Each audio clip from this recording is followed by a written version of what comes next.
This last little bit, I was struggling, okay, what should I include, what's the most important thing? And basically where I landed, rather than taking one area and getting to the details, I thought I'd kind of go over area and kind of give you some highlights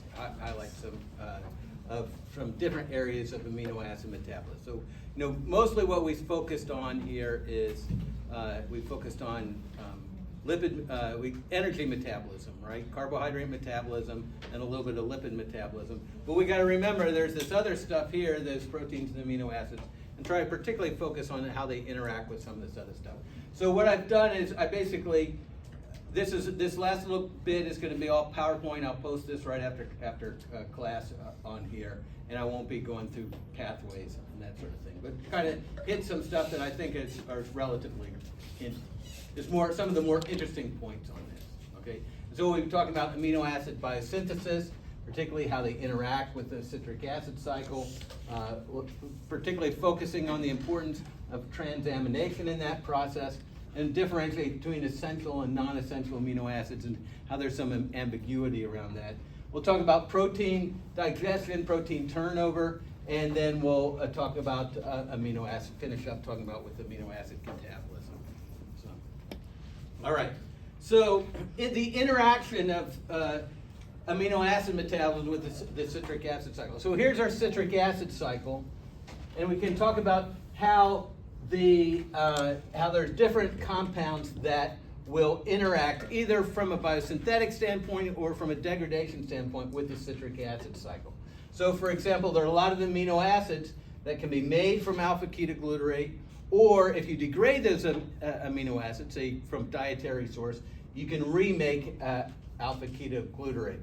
The process by which these amino acids are converted into citric acid cycle intermediates, and thus kind of restocking citric acid cycle intermediates, is known as the anaplerotic reactions. That's the restocking of citric acid cycle reactions. So isoleucine, methionine, valine can get converted to succinyl-CoA. Aspartate, phenylalanine, tyrosine can make fumarate. Several different amino acids will make oxaloacetate. And actually, there's also interactions between some glycolytic intermediates as well, pyruvate, and alanine as well. So, and then the other thing is, siphoning off of this is, there's for fatty acid biosynthesis, we talked about citrate, we didn't get into cholesterol biosynthesis, but then also there's gluconeogenesis, which will siphon off up that way too. So the citric acid cycle isn't a closed cycle, right? There's a lot of stuff that's basically coming in and out of that cycle. Okay, so one of the important classes of reactions involving citric acid cycle intermediates is a class of reactions known as transamination reactions. What a transamination reaction does is swaps an amino group for a keto group. So for example, you can take glutamate, this is the amino acid glutamate, here's the amino of amino acid, and if you can basically transfer that amino group to a keto group of another compound, say oxaloacetate here, so we're going to transfer it to this keto group here, and so now that has an amino group instead of a keto group, and what you've done is you've made aspartate. You converted oxaloacetate to aspartate by swapping the keto group for the amino group. So when you look at metabolites and you look at keto groups, you can if you get kind of familiar with this, you can kind of sort of like, oh, well, what happens if I put an amino group? Because there's a lot of reactions that'll just take keto groups and turn them into amino groups. And then when you remove the amino group, it becomes a keto group. So you can take glutamate, convert it to alpha-ketoglutarate, and then take oxaloacetate and make aspartate. So that's these transamination reactions require pyridoxal phosphate as a cofactor. What's that? Vitamin B6, if I remember right. And we talked about this. Anybody remember from yesterday? That was just yesterday. We had an enzyme that required a pyridoxal phosphate cofactor in glycogen metabolism.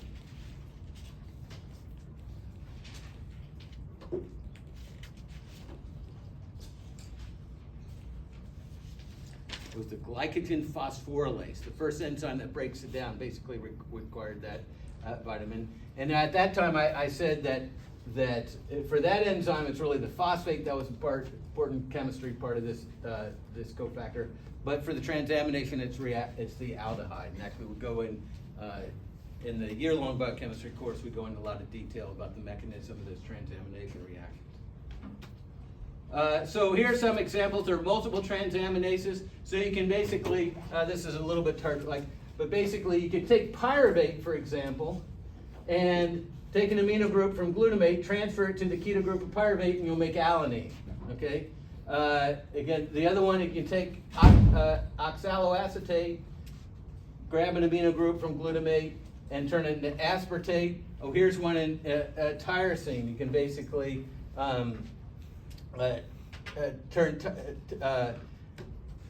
remove the amino group from tyrosine and end up making glutamate over here, and then this becomes an intermediate for other pathways.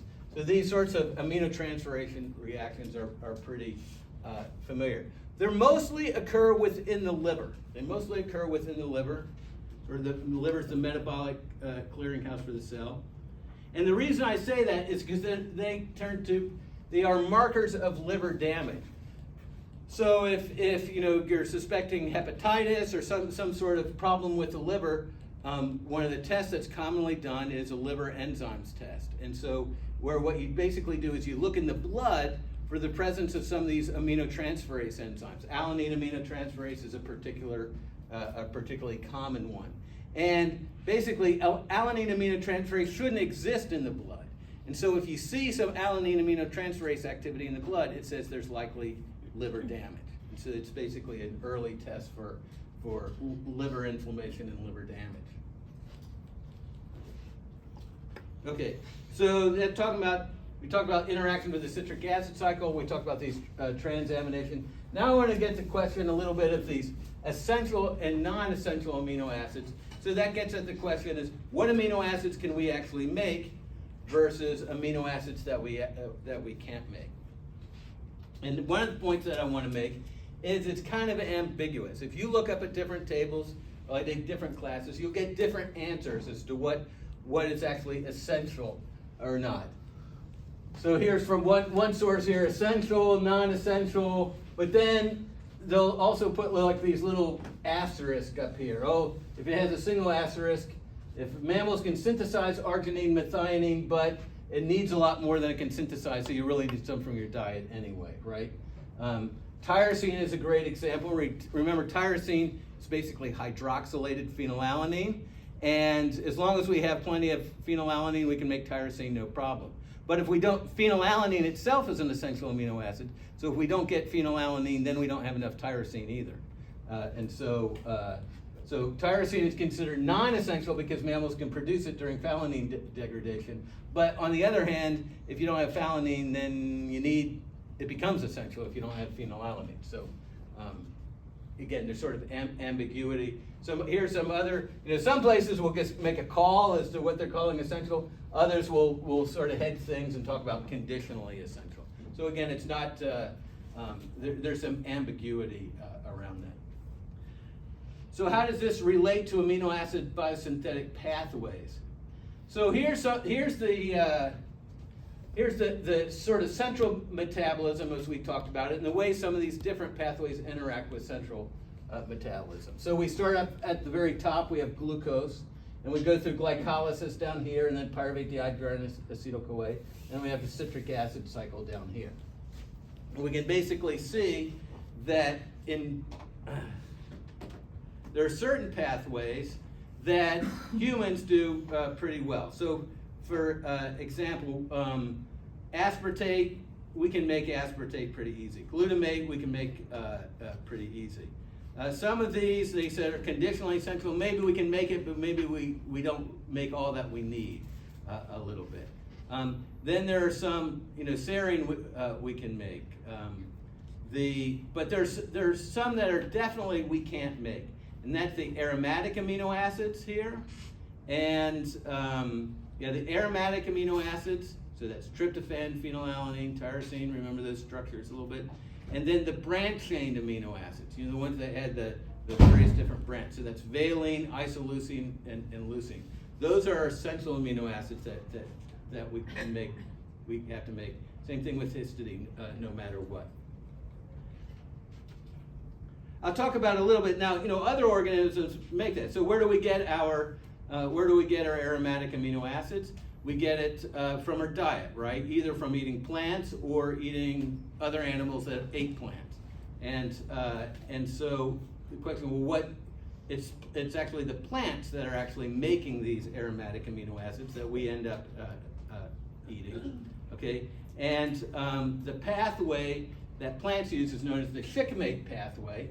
And not to get into any detail in there, but one of the enzymes in this pathway is the enzyme that's the target for the herbicide Roundup. It's this EPSP synthase. It catalyzes this reaction here.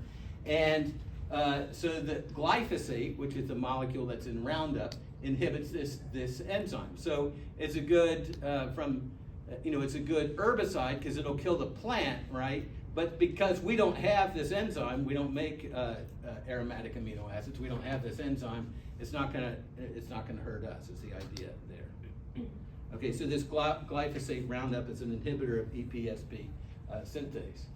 Now, the Roundup Ready plant technology got started because somebody realized, weed control is a big business in agriculture. Basically, you got to spray, keep your weeds, keep your fields clean. It impacts productivity, water usage, and all that. So you want to keep the weeds out of your field. And the problem is finding something to spray on your field that's going to kill the weeds but not kill your plant. And there's a lot of chemistries that have been developed that do that pretty good. But what the thing about Roundup, the glyphosate molecule will kill all plants. It has no specificity, it just kills all plants. So the idea was, well, if we can genetically engineer our crop plant to be resistant to Roundup, then we can spray the field with spray the field with Roundup, and our resistant crop plant will grow and will kill all the other weeds. So what they did is they went to the effluent drain pipe of the glyphosate plant where they were making glyphosate, where there were some bacteria that were living there. Bacteria can also do the shikimate pathway. And they found some bacteria that had mutated and had a glyphosate-resistant ESPS synthase. And they took the gene for that glyphosate-resistant enzyme and inserted it into the crop plant, right? And then that made the plant resistant to the crop plant resistant to glyphosate. You could plant your plant, spray your whole field with glyphosate. Your plant grows just fine. The weeds all die. You have wonderful weed control. And as a herbicide, relative to other chemicals that are sprayed, it actually has a pretty good toxicity profile in there. So now you think, oh, that's that GMO technology didn't that kind of die? Well, it kind of died a little bit, but not really. What happened was they first got it in as soybeans, okay? And the soybean farmers loved it. So this was back in the late 90s. And they adopted, so this is the percentage of planted acres here. And so this is the soybean, and the farmers loved it. They just gobbled it up because it basically reduced their weed control costs by a lot.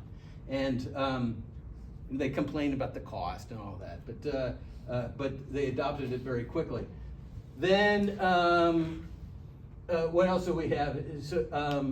HT, this is herbicide tolerant. Cotton, same kind of thing. Corn, basically. So most of the major crops in the U.S., soybeans, cotton, corn, are actually quote Roundup ready. They are done that still. Where the GMO technology got held up is trying to get anything into food crops versus feed crops or textile crop in here. So it's actually, the technology is alive and well.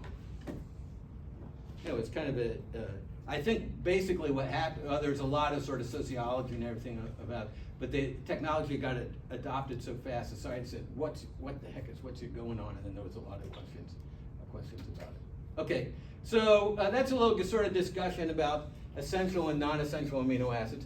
Now I want to go and I want to talk about protein degradation. It would probably be a better slide. Protein degradation. I'll talk about digestion, the dietary proteins, talk about the urea cycle. So one of the things that I want to mention is that why do proteins turn over? So when I say turnover, it means they degrade in the cell. And part of the problem is that there are no routine storage polymer for amino acids in mammals. So if we have excess glucose, what do? We store it away as glycogen. We make the polymer, right? If we have excess acetyl-CoA, what do? We store it away as a polymer of fatty acids, right? We have these storage polymers for the energy, but we don't really have a storage polymer for amino acids. Muscle protein has that role a little bit. When you're starving, muscle protein begins to broken down. But if we have excess amino acids, what we do is we actually excrete it as urea cycle. There are some exceptions. Intergenerational protein transfer occurs via lactation. So we do, breast milk contains protein, so that is kind of a protein storage kind of process as well. But generally, humans don't store proteins. Okay, contrast with birds where they have ovalbumin in the eggs, so which is basically a storage protein, and plants which have seed storage proteins. So if we can't store away the proteins, why are we doing? And I'm basically going to come to, but I'm going to do a little diversion first. What I'm going to come to is the fact that one of the problems is that ammonia, NH4, can act as a decoupler in the electron transport chain. So if you start accumulating too much ammonia, get ammonia toxicity, you'll do the same thing as DNP or there's other uncouplers, and you'll start uncoupling the electron transport chain. So you basically, if you start getting too much nitrogen in your system, you have to get a way of excreting that nitrogen so you don't have too much ammonia in the system. But this also gives me a little bit of opportunity, since we're talking about seed or protein storage a little bit, and talking about protein storage, to talk about storage proteins in plants. So a seed in a plant has to, it's got to germinate, right? And it can't, absorb nitrogen away and make amino acids right away. It needs a little bit of amino acids stored away to basically make its enzymes and everything it needs to germinate and grow, particularly before it begins to photosynthesize, it's underground beginning photosynthesis. So most plants have seed storage proteins. They're just proteins that are there to store away amino acids, okay?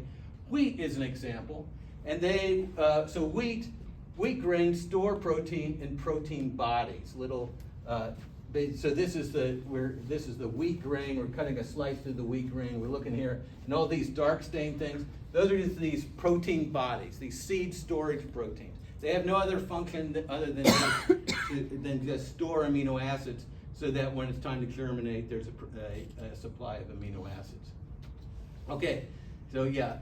So what are these proteins that are actually in there? So you have the wheat proteins, there's different classes, the albumins, the globulins, and then the glutens, all right? So this is, I like showing this because, you get a lot of here in the literature, a lot about gluten and gluten-free, and it's fun to ask people, what is gluten? And a lot of people really don't know what it is. What gluten is seed storage protein in wheat here.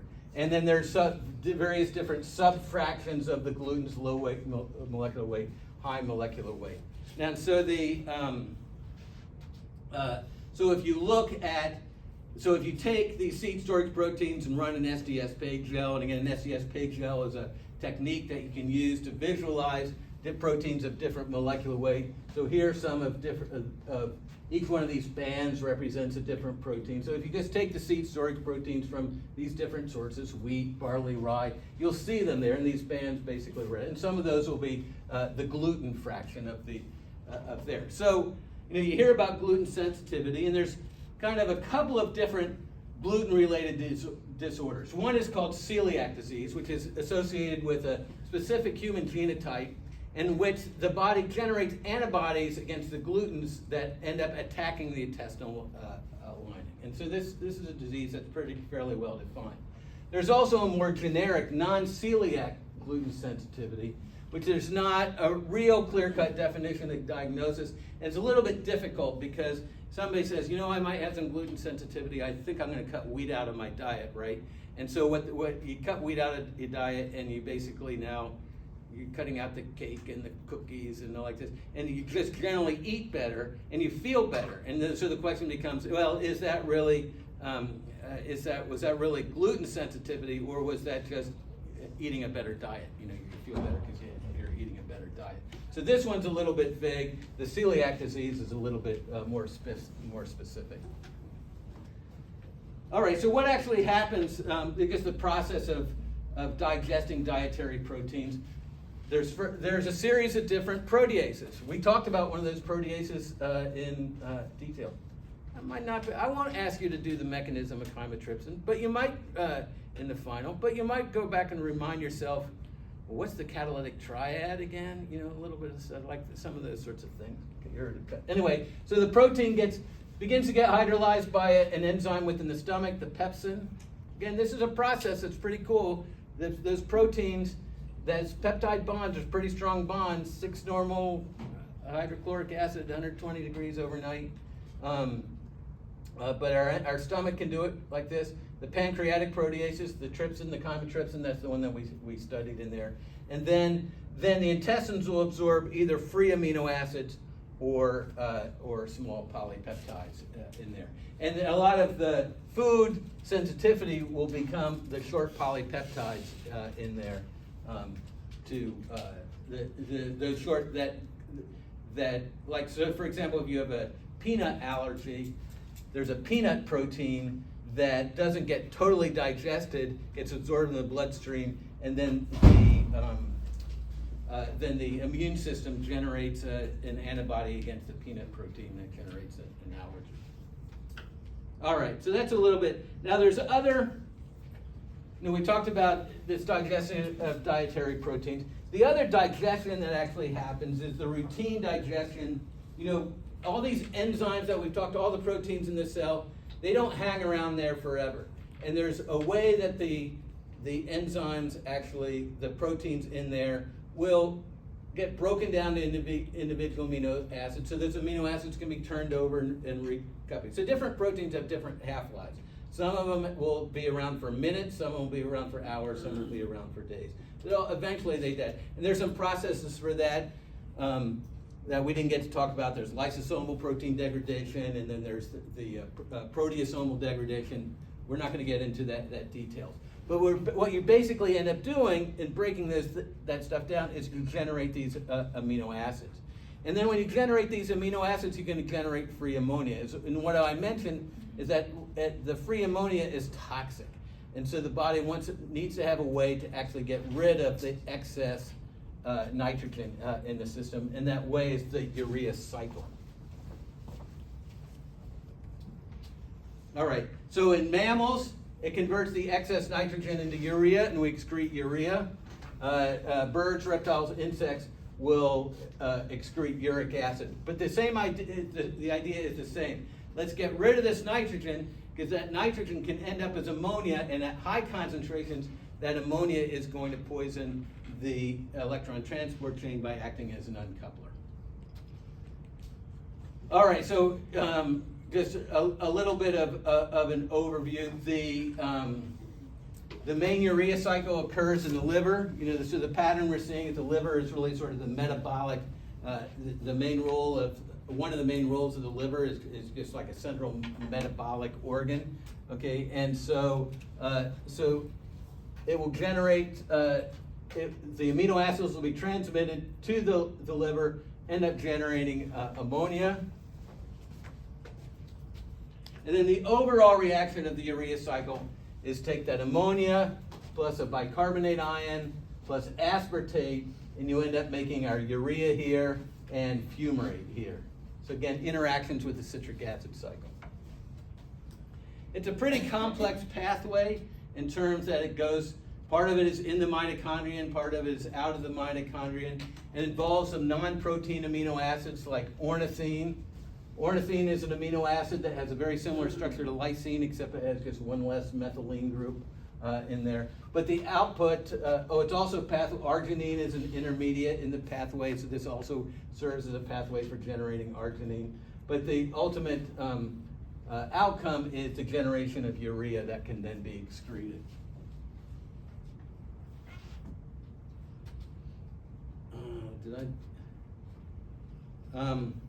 I'll just mention one other. I didn't include a slide on this. There are a series of genetic diseases that are urea cycle disorders in which you can't actually excrete urea, and they're kind of tough diseases.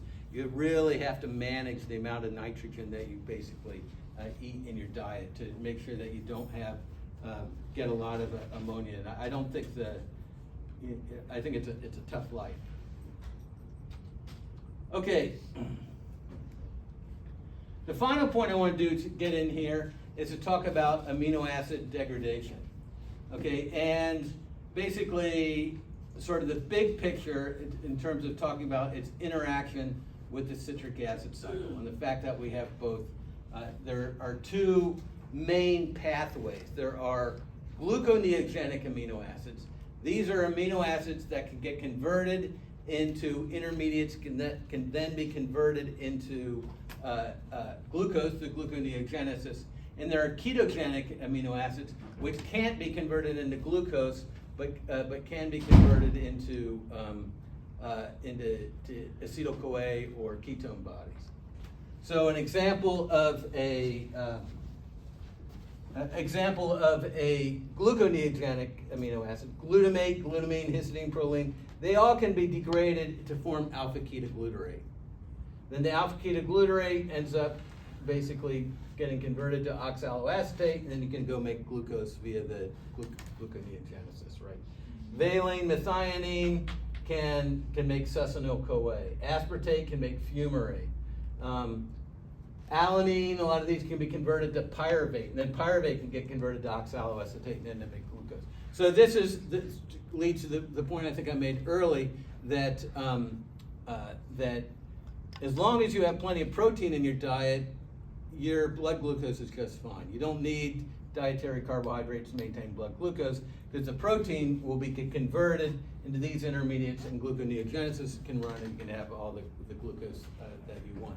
Some of the amino acids can only make acetyl-CoA, and if it only makes acetyl-CoA, then it's like fat degradation. The acetyl-CoA can enter the citric acid cycle, but then you have to go through those decarboxylation reactions, and you end up losing those two carbons in there. You can get energy out of it, but you lose those two carbons.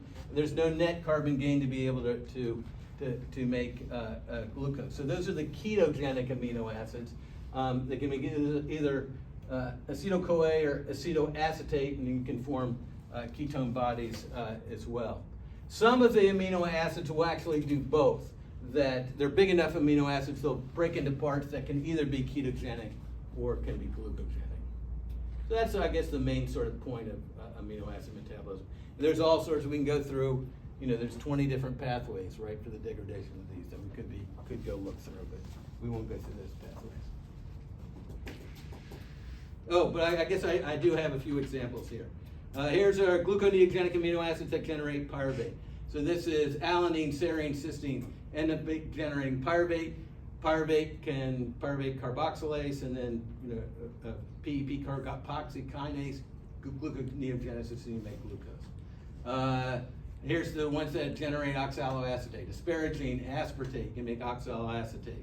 That can make gluconeogenesis. Here are the ones that make alpha-ketoglutarate. Glutamine, glutamate.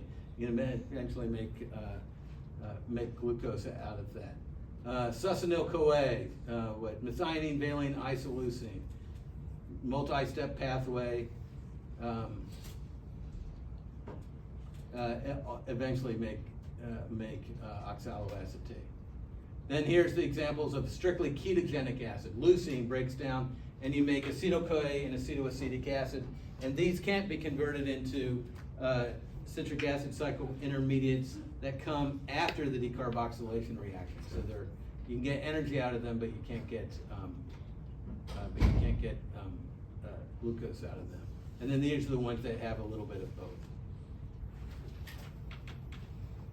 Oh yeah, so there's a genetic disease called fetal ketonuria results from a genetic deficiency in phenylalanine hydroxylase.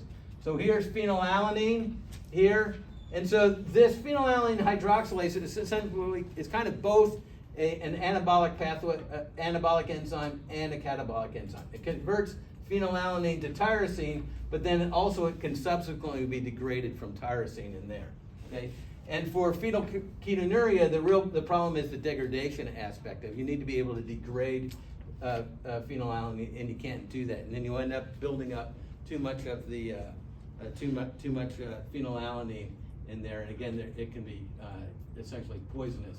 And so, so what happens is you get these unusual, kind of unusual metabolites that build up in people with fetal ketonuria, and you have to really manage your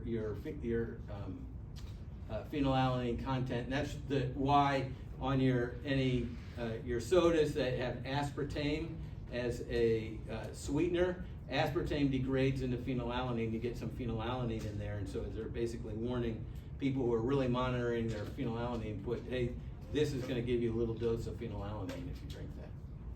Okay, and so what do you do with urea cycle disorders or some of these other disorders? There are a few drugs that you can actually use to try to make alternative waste products, to be able to draw some of these nitrogen-containing molecules out of your system, but I think they're not super duper effective, and I think a lot of it is just diet management. All right, we'll stop there. Again, I'll post this, but before we go, I think what we should do is just wrap up by thinking where we've been. It's been 6 weeks, right? It's been a pretty hardcore 6 weeks. What did we start out at? We started out talking about the biological molecules. What was the first biological molecule we talked about? Water, right? Then we started talking about other biological. What was the next biological molecules we talked about? Amino acids is what I remember. Amino acids, right? We talked about the stereochemistry and all of that, and the chemistry of those amino acids. Then we started to make polymers of those amino acids. What's the bond in between a couple of amino acids called? A peptide bond, right? It's an amide linkage, but we made these peptides. And we talked about some of the biological activity of short peptides, but then as we got bigger peptides, we talked about protein. We talked about how they folded up, right? What's the primary structure mean? It's just the sequence of the amino acids, and then secondary structure, right? Localized arrangement of those amino acids. What's the one example of a secondary structure? You remember one example of a secondary structure? What's that? Beta sheets. Good. Alpha helices, beta sheets. We have the secondary structure. And what's it called when we take the overall shape of a single polypeptide? Tertiary structure, and then we link them all together. We have if multiple polypeptides we link together we have quaternary structure. We saw in like the electron transport in this complex, sometimes that quaternary structure can be quite complex, can be really a lot of different subunits in there. Okay, so then what do we do after that? We talked about protein structure, we talked about the function. What was like one of the main functions of proteins that we spent a lot of time talking about? What's that? Enzymes, right? That one of the major, proteins have a lot of different roles, defense, structure, and all of that, but really probably most of the proteins that are encoded in the genome are enzymes that catalyze all these metabolic reactions that we had. So we talked about how, try to explain this saturation kinetics that Michaelis and Menton had observed, and they generated this model, right, for Michaelis-Menten kinetics, right? And so we went through the kinetics. Then we got into the details of the mechanism, and we had our one example of where we got in the detail, and that was the chymotrypsin mechanism, right? We had the catalytic triad, and we showed basically how that enzyme worked. And we talked about different ways enzymes catalyze different reactions, with acid-base catalysis, and some of those other things. Okay, so we got through that. But we still have more biological molecules to talk about. What was the next biological molecule we talked about? You remember? Anybody? What's that? Didn't we do carbohydrates? We did carbohydrates before lipid. And we talked, we introduced glucose, right? And to talk about the fact that it was a dynamic molecule. It's just not some molecule laying around, but it actually does this intramolecular cyclization all the time, forms a hemiacetal, and so it's kind of complex. And when it's in its linear form, it has this reactive aldehyde that can do all sorts of funky reactions.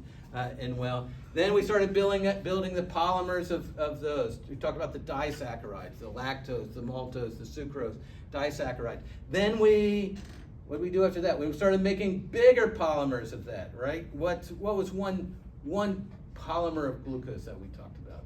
Remember, Tiffany? You don't like this. What's one Enrique? What's one polymer of glucose that we talked about?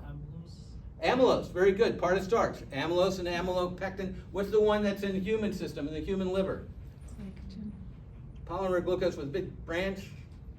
We just talked about the metabolism of it yesterday. Glycogen, right? We talked about those polymers. Okay, so now we went through the polysaccharides. Then the last biological molecule class that we talked about were the lipids, right? Talk about the fatty acids, right? And then the glycerolipids and the phospholipids. We kind of talked about the sphingolipids a little bit, right? Remember all those different fatty acids. So then, and the triacylglycerols. And so then now we finally got through all those biological molecules and we started getting into the metabolism, focusing on energy metabolism, central metabolism, particularly the overall oxidation of glucose. And so we just gone to glycolysis, pyruvate dehydrogenase, the citric acid cycle. I summarized that before. All those enzymes, the regulation of those, gluconeogenesis, got to go backwards sometimes. There's 3 steps that you have to actually reverse when we go backwards, right? Then what else like this? Oh, then this fantastic electron transport chain, right? We get through the citric acid cycle. All we've done is basically transfer our high energy electrons to NADH and FADH2, these high energy electron carriers. But now in the electron transport chain, we're going to finally take those high energy electrons, ultimately transfer them to oxygen, molecular oxygen. Why we breathe, the molecular oxygen, because it wants those electrons so bad that's going to suck them through the electron transport chain and use the energy to make this hydrogen ion gradient across the inner mitochondrial membrane, right? And then you can take advantage of that to run this fantastic little machine, right, with its rotor, everything, to take ADP plus PI and make ATP. It's really pretty fantastic. One of the things I didn't put up in that, where I put those 2 stages of glycolysis when I first started in there, that first stage where the glycolysis, pyruvate dehydrogenase, citric acid cycle that makes NADH, that makes 4 ATP. The electron transport chain, that makes about 30 ATP, right? It's that electron transport chain that's generated and coupled to oxidative phosphorylation that's making most of our ATP. So we finally got through. Then we talked a little bit about some of the accessory pathways, glycogen synthesis, glycogen degradation. Then, hey, we're getting close, right? Then we talked a little bit about how does lipid metabolism tie in there. Well, it basically gets broken down into acetyl-CoA through this process of beta oxidation that shares a little bit of biochemical strategy with the citric acid cycle. The process of beta oxidation shares similar biochemical strategy, but then we generate acetyl-CoA. We talk about how we can generate, through the electron transport chain, we can generate a ton of ATP from the degradation of fats, but we can't make sugars out of that because that acetyl-CoA is going to go in the citric acid cycle, become decarboxylated before it can actually generate extra carbon that can be exported for gluconeogenesis. So we then degradation, and today we talked about we can build it back up, this fantastic multifunctional fatty acid synthase that does all these chemical reactions together, and then we tied in a little bit of amino acid metabolism. Okay, so that's the summary of the class. You guys are going to be all ready tomorrow, right? So I may go in, try to do it today before it gets too late, and update some of the study guides in there. I think I'm good, especially that last one where we talk about amino acids. I got to figure out, okay, what exactly do I want you to have there? But do have bring your pathway maps. Again, I'm gonna collect them, but you won't necessarily get points for them. But if you want to have them for the exam, for lipid synthesis and degradation and glycogen metabolism, yes. Do you have the old exams? Yes, if you want the old exams, meet me up, I'm gonna go upstairs, you can meet me upstairs, and I'll